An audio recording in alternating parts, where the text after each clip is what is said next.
Bismillahirrahmanirrahim. Bagaimana amalan itu cirinya diterima oleh Allah? Satu, kita ambil contoh salat. Kedua, kemudian zakat. Ya, ketiga kemudian puasa, keempatnya haji dan umrah. Secara umum, satu, ciri amalan diterima itu yang pertama, jika manfaat-manfaat dari amal itu bisa nampak dalam kehidupan. Manfaat-manfaat atau fungsi dari amal yang dikerjakan itu nampak dalam kehidupan. Tahan. Saya beri contoh misal. Maaf teman-teman, saya berikan kaidah umum dulu ya, kaidah umum. Itu semua ibadah itu kan bukan hampa makna.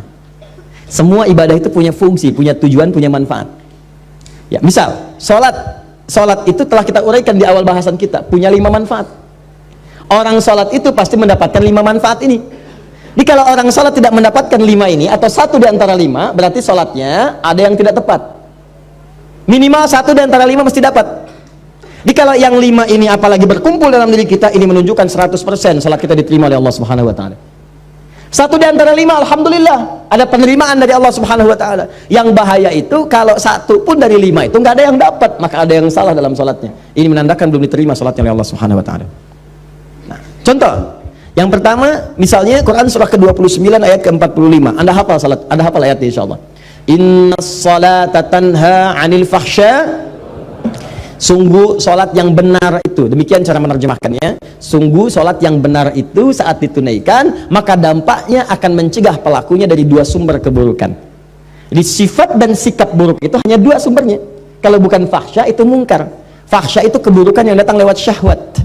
Maaf ya, pornografi, porno aksi, LGBT, kata-kata jorok, gambar-gambar yang seperti itu fahsya namanya. Jadi kalau Anda sholat, Anda masih menikmati kata-kata yang kotor, tontonan-tontonan, gosip-gosip yang tidak jelas, gambar-gambar yang erotis, itu fahsya namanya. Jadi kalau orang nggak sholat, kata-katanya kotor, dia nggak sholat. Tapi kalau Anda sholat, tontonannya, ucapannya, pendengarannya menjurus kepada fahsya, ada yang salah dalam sholatnya. Ada yang salah. LGBT, yuk saya ajak Anda sadar lah, yuk, ayo sadar, kembali. Kita doakan, kita bantu jadi manusia yang baik. Ya, jadi manusia yang baik, kita dorong jadi baik. Sayang itu artinya memberikan perhatian supaya sama-sama punya level kebaikan. Jadi kalau merasa kurang baik, jangan dipertahankan keburukan itu. Maaf ya, cuman setan yang mempertahankan keburukan. Karena beda manusia dengan setan salah, nggak kenal benar. Karena itu setan salah, nggak mau tobat. Kalau manusia itu salah dan tobat. Jadi kalau ada manusia salah nggak mau tobat, patut dipertanyakan dia manusia apa bukan. Itu rumusnya. Adam itu manusia, salah, turun kalimat tobat. Quran surah 2 ayat 37. Tobat, diucapkan kalimat tobat. Quran surah 7 ayat 23. Begitu diucapkan, diterima tobatnya. Fatalaqa Adamu min rabbi kalimatin fataba alaihi. Apa kalimatnya? Rabbana zalamna anfusana wa illam taghfir lana wa tarhamna lanakunanna minal. Begitu diucapkan, diterima taubat. Setan salah, diberi kesempatan taubat. Quran surah 7 ayat ke-12. Kata Allah, "Ma mana'aka alla tasjuda idh amartuk." Hei kamu setan, kamu salah, saya perintahkan nggak mau sujud. Kenapa nggak mau sujud? Itu kan perintah saya. Itu kalimat kesempatan taubat nggak diambil. Apa jawabannya? Ana khairum minhu, khalaqtani min narin wa khalaqtahu min tin. Saya lebih hebat daripada Adam. Saya diciptakan dari api, dia dari tanah. Nggak level, dari api harus sujud kepada yang tanah. Marah Allah. Allah fakhruj, keluar kamu, keluar. Nah, jadi setan itu diminta taubat, diajak baik, nggak mau. Kalau manusia itu beda, diajak baik jadi baik.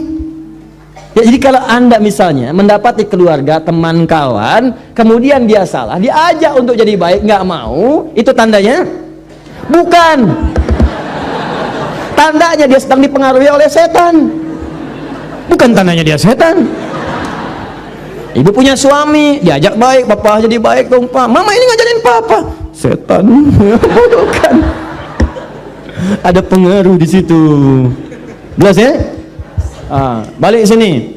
Jadi orang salat itu pasti menjauh dari perbuatan fahsya, mungkar, keburukan yang diingkari oleh hati kita. Sumbernya nafsu perut dengan akal. Nafsu perut itu maaf, materi, mencuri, nafsu perut tuh, korupsi, kolusi, menipu. Nggak ada orang salat nipu, mustahil. Ini yang paling aneh, orang sholat dia ikut sholat baru takbir keluar mencuri. Wudu, habis wudunya apa? Apa kabar? Dipakai juga. Sholat takbir, begitu takbir khusyuk kelihatan. Rakaat pertama mundur, tas orang diambil. Ada yang mundur, kotak infak di bawah. Ada yang salah, mustahil. Orang sholat itu kalau habis sholat dia ingat Allah. Kalau orang ingat Allah mustahil bermaksiat. Quran surah 4 ayat 103. Fa idza qadaitumus salata fadhkurullah. Kalau sholat kamu selesai, kamu akan ingat Allah. Jadi kalau orang ingat Allah nggak akan maksiat. Anda selesai sholat, pergi ke kantor, ya di musola, pulang, ba'da sholat, kembali ke pekerjaan. Maka saat bekerja nggak mungkin maksiat, nggak mungkin, mustahil. Nggak ada tangan mudah menggerakkan, angka bertambah, tanda tangan kwitansi dinambah, cek kosong, diisi nggak benar, broker macam-macam, itu mustahil orang sholat demikian, mustahil. Datang duduk, datang orang, Pak, ini Pak, tanda tangan, mudah aja nggak ada, dia akan lihat, Allah salah ini, maaf Mas, saya malu dengan Allah. Kenapa? Tangan saya ini baru dipakai tahiyat, masa kemudian digunakan maksiat? Jari saya jadi tahiyat, nggak akan dipakai untuk maksiat, silahkan ambil. Begitu Anda katakan, diceritakan pahala oleh Allah, pahala. Dan ingat ya, pahala itu bukan cuma lahir dalam perintah, tapi larangan. Ketika Anda dikerjakan itu dapat pahala, segera berdoa, ya Allah, mohon pertahankan keluarga saya dari perbuatan maksiat, jauhkan dari godaan setan. Jelas ya? Kembalikan. Nah ini cirinya, jadi fahsya mungkar hilang. Nah, jadi kalau selama ini Anda ibadah, ciri itu tidak ada yang salah. Zakat saya cepat. Zakat itu ciri penerimaannya jika ada perasaan dalam hati kita sudah tidak loba lagi dengan harta. Ya, tidak loba dengan harta. Suka senang berbagi, lebih tepat guna, lebih proporsional, lebih punya visi. Allah kasih saya kebutuhan, ya Allah terima kasih, sebulan 50 juta. Ternyata kebutuhan saya cuma 30 juta. Dia evaluasi. Berarti yang 20 juta itu bekal saya ke surga. Maka turunlah Quran surah ke-28 ayat 77, paling kiri sebelah bawah. Wabtaghi fima atakallahu daral akhirah wa la tansa nasibaka minad dunya. Kata Allah, "Hei, fulan, saya titipkan harta buat ngejar ke surga, karena amalan kamu itu nggak sama dengan dia. Dia itu kelihatannya sedikit, tapi malamnya bisa tahajud, siangnya bisa puasa, baca Quran sudah banyak, hafal Quran di dalam jiwanya, dalam kepalanya. Kamu ini saya berikan harta lebih, karena tahajud gak bangun-bangun, baca Quran belum mampu, hafal Quran pun di luar kepala, masih di luar, belum masuk. Saya berikan tambahan harta supaya nyusul amalan dia, diberikanlah harta berlimpah. Masuk, dipakai. Makanya ketika kalimat itu turun, kalimat Qur'annya wabtaghi fima atakallahu daral akhirat, cari negeri akhirat dengan harta itu. Sedekah, infak. Makanya orang-orang yang telah lulus ujian dengan harta itu, jadi orientasi mengejar peningkatan omsetnya itu untuk jadi akhirat, Bu, Pak. Betul, bagaimana bisa zakat kalau nggak ada uangnya? Bagaimana bisa bersedekah kalau nggak ada uangnya? Setiap kita punya peluang, teman-teman, kalau bisa ya punya visi. Saya juga berusaha sama, walaupun cuma 3.000 misalnya, berusaha jadi uang tambahan 3.000 supaya bisa infak. Bagi 3.000, bagi dalam sebulan, sehari 100, nggak apa-apa, sehari 100. Dan ikhlas tuh nggak usah pamer sama orang. Mau ngasih ke kotak infak cuma 100, nggak apa-apa, ikhlas, nggak usah pamer. Ya begitu dimasukin dalam Jumatan misalnya kan, bagaimana caranya supaya tidak terdengar oleh orang lain, ikhlas, lega, masuk, nggak apa-apa, Allah nggak akan lihat kok nilainya. Berdasarkan keikhlasannya diberikan apa yang mungkin orang lain tidak dapatkan itu. Jelas ya? Teruskan kemudian, maaf, puasa cirinya peningkatan takwa, la'allakum tattaqun, itu sudah saya jelaskan. Kemudian haji dan umrah cirinya, ini yang sudah haji, maaf sekali, kalau sudah haji berarti insya Allah ahli surga. Ya, kalau syarat-syarat diterimanya ibadah itu nampak dalam diri kita. Apa syaratnya itu? Disebut dengan birrun namanya. Birrun itu sifat baik yang muncul setelah yang jeleknya hilang. Makanya Anda dalam haji dan umrah, terutama haji, kan itu menghilangkan sifat buruk. Coba Bu, Ibu kan kalau haji, apa amalan pertama yang dikerjakan dalam haji? Wukuf kan? Wukuf di Arafah. Kenapa disebut Arafah? Mengenal kekurangan-kekurangan diri untuk mengenal Allah. Makanya sebelum berangkat haji itu, nih yang mau haji nanti ya, kan kami tiap tahun buka nanti pendidikan untuk manasik, bebas terbuka untuk siapapun. Jadi diantara caranya begini, sebelum berangkat catat dulu kekurangan kita, tuliskan. Lihat di cermin, kurang apa? Tanya suami, tanya istri, tanya anak, tanya tetangga, saya kurang apa? Papa, mama ini merasa tidak sempurna. Memang, misalnya, Bapak tolong dong Pak, jangan bercanda, sampaikan kekurangannya, gitu kan? Ya sudah, ayo mama tulis nomor 1, tulis, gak apa-apa. Nomor 2, Nomor 3, mama, nomor 1 hapus aja, itu sudah nggak jadi. 2, nih kan, terus kan. 3, bisa tuliskan, 4, terus diurut sampai selesai. Misal contoh kan, ya karena mama sudah berubah yang itu, nggak apa-apa, itu tinggalkan aja. Mama masuk ke yang selanjutnya, tulis itu 1, terus sampai habis. Nah begitu sudah selesai, datangi anak. Udah gitu datangi tetangga, tanya. Begitu berangkat kemudian haji, datang ke Arafah, antum wukuf itu diam berkontemplasi, diam renungkan. Ya Allah, saya salah, terjebak ya Allah, minta ampun. Datang ke Muzdalifah itu dikata izdalafa, sesuatu yang membuat terpeleset. Ya, datang ke Muzdalifah, ini yang menyebabkan saya sering terpeleset. Apa itu? 3 faktor. 1, diri saya sendiri, Aqabah. Yang kedua, lingkungan sekitaran yang dekat, disebut dengan wusta. Yang ketiga, yang jauh, ula. Walal akhiratu khairul laka minal ula. Kadang-kadang maaf, perbuatan buruk itu bukan karena orang lain, karena diri sendiri nggak bisa nahan nafsu.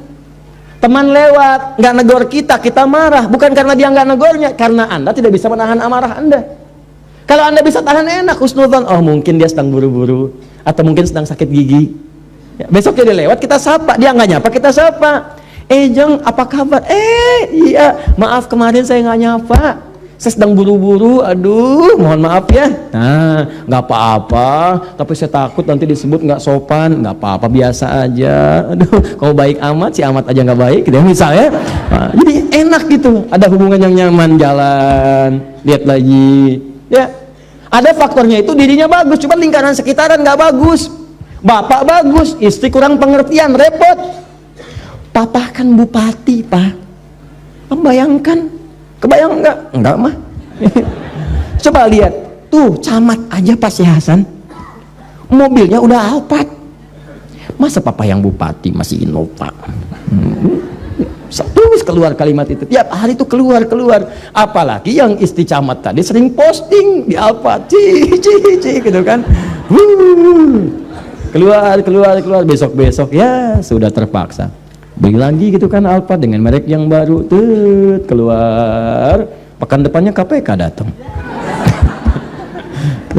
Lihat, kadang lingkungan sekitar ada Pak, bayangkan karir suami habis karena pengaruh pasangan, atau istri yang baik punya suami yang kurang bagus. Kan ada orang yang sudah berhasil ya, from $1 to $1 billion company, modal $1 dia menghasilkan jutaan dolar untung, cuman karirnya hancur gara-gara pasangan hidup. Sama istri bagus, berhijab bagus, indah, punya pasangan kurang baik.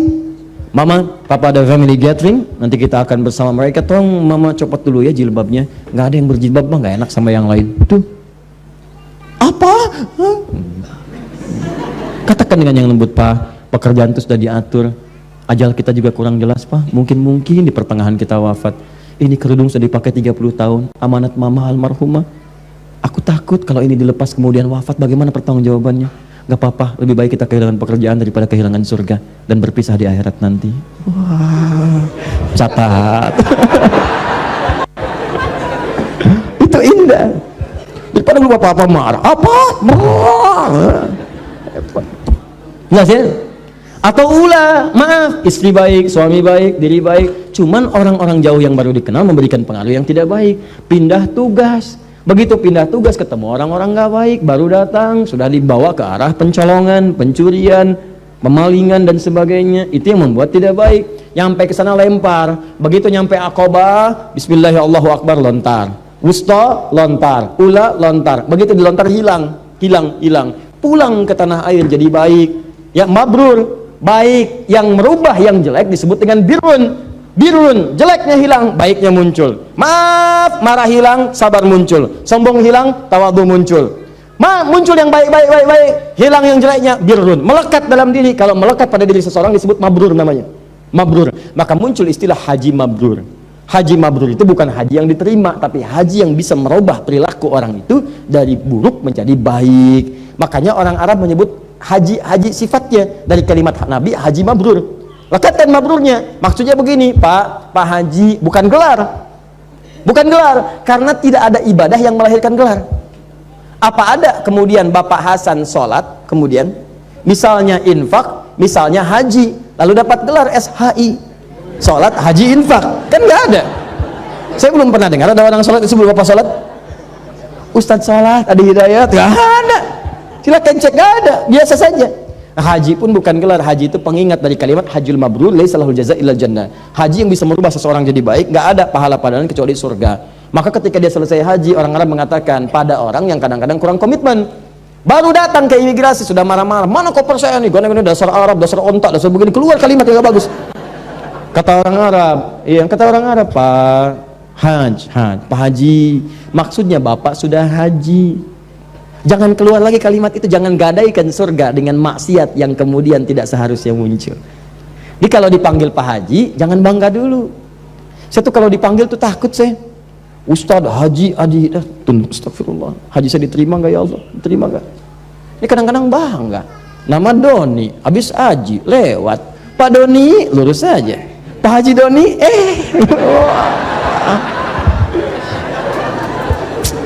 ada aja.